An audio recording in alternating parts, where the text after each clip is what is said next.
The day my husband found out, I felt the ground shift beneath my feet. I've never been one for dramatics, but when he looked at me, his eyes filled with betrayal, it was as though my whole world collapsed. There's a pain you can't describe when you realize the person who trusted you most now sees you as a stranger.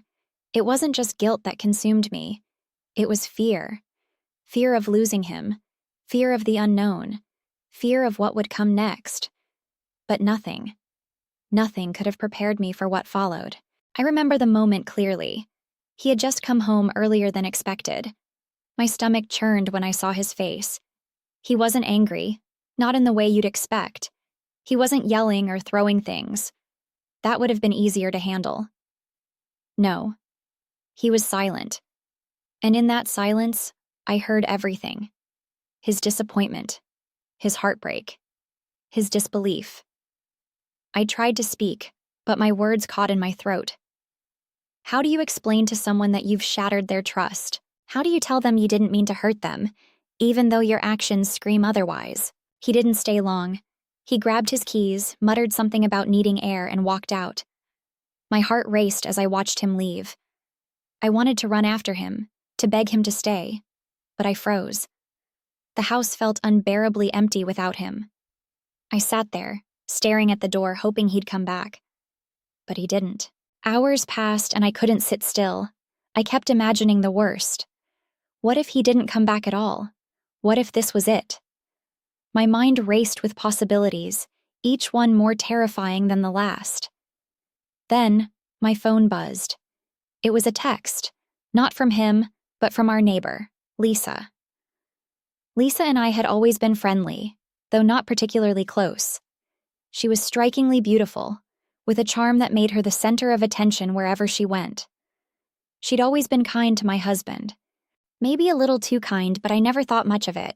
Her message was short and to the point. He's here, we're talking. My chest tightened. He was at Lisa's? Why? The thought of him confiding in her, of all people, sent a jolt of jealousy through me. But I couldn't exactly blame him, could I? I was the one who'd driven him away.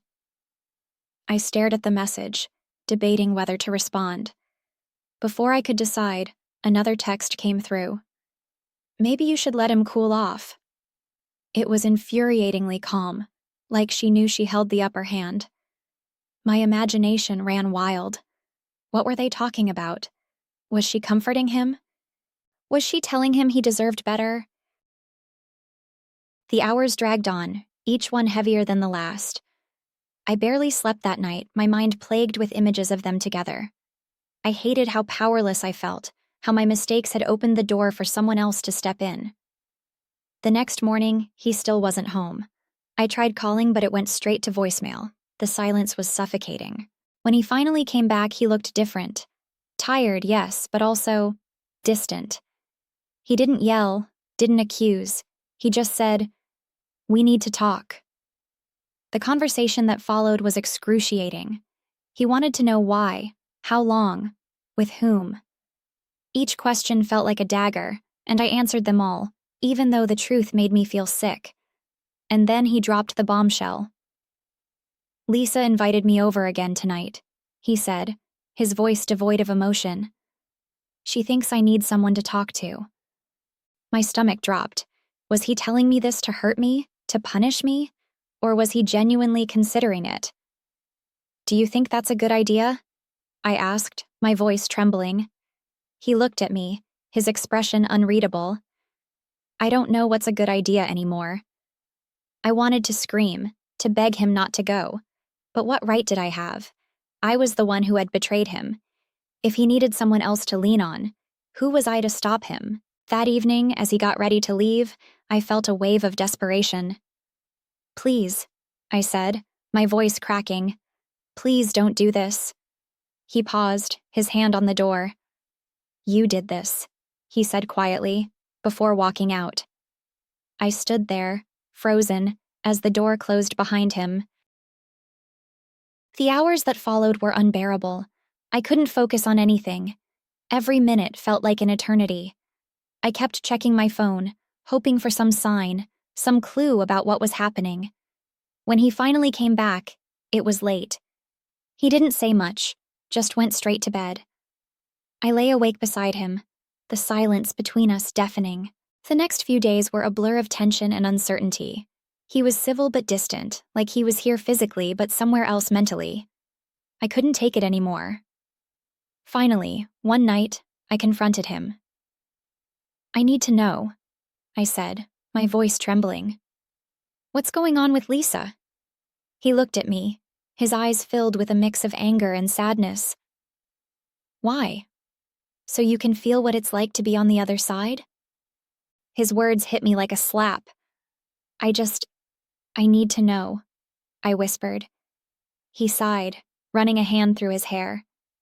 "She's been a friend," he said finally. "Someone to talk to. Someone who listens. Something you stopped doing a long time ago." The guilt hit me like a tidal wave. He was right. I'd been so caught up in my own needs, my own desires, that I'd stopped being there for him. But then he said something that cut even deeper. "She makes me feel valued, like I matter." I couldn't breathe. The thought of him finding comfort, finding validation, in someone else, it was too much. Over the next few weeks, we tried to piece things back together. It wasn't easy. Every conversation felt like walking on eggshells. And then one night, he said something that gave me hope. "I haven't given up on us," he said, "but you need to prove that you haven't either." I threw myself into repairing what I'd broken. Therapy, long conversations, small gestures to show him I cared. It was exhausting, but he was worth it. We were worth it. And Lisa? She faded into the background. Whatever connection they'd had, it didn't matter anymore. But the scars remained. The pain, the betrayal. It wasn't something we could just erase. It would take time, maybe even years, to heal. Looking back, I realize now how close I came to losing everything. My husband, my marriage, my sense of self, and all because I let my own selfishness cloud my judgment. If you're watching this, wondering if it's worth it, don't do what I did. Don't risk losing the person who loves you for something that won't last. Because trust, once broken, is nearly impossible to rebuild.